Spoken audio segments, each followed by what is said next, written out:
Hello বন্ধুরা, আমাদের এই অজানা রহস্য ইউটিউব চ্যানেলে আপনাকে জানাই স্বাগত।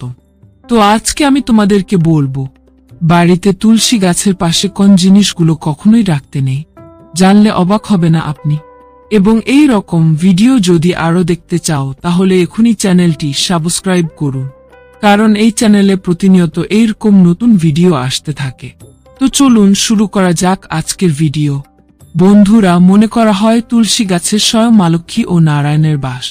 সেই কারণে তুলসী গাছকে গৃহস্থ বাড়িতে রেখে প্রতিদিন এর পুজো করার বিধি আছে শাস্ত্রে। তবে বাড়িতে মা তুলসীর পাশে রাখবেন না কিছু জিনিস, এতে রুষ্ট হন মা লক্ষ্মী। যেমন তুলসী গাছের পাশে কখনো ডাস্টবিন রাখতে নেই, তুলসী গাছের পাশে কখনোই জুতো রাখা উচিত নয়, তিনি দেবী মা লক্ষ্মীর রূপ। তাই এই গাছের পাশে জুতো রাখলে মা লক্ষ্মীকে অপমানিত হন। জুতোকে রাহুর প্রতীক ধরা হয়, যা ঘরের সুখ শান্তি কেড়ে নিতে পারে।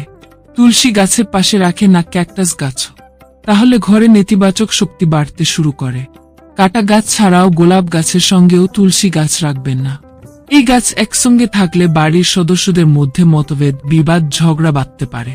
তো এই ছিল আজকের ভিডিও। ভিডিওটি কেমন লাগলো কমেন্ট করে জানাও। ভিডিও ভালো লাগলে লাইক করো। আমাদের অজানা রহস্য চ্যানেলে যদি নতুন দর্শক হয়ে থাকো তো সাবস্ক্রাইব করে পাশের বেল আইকনটি অন করে দাও। ধন্যবাদ।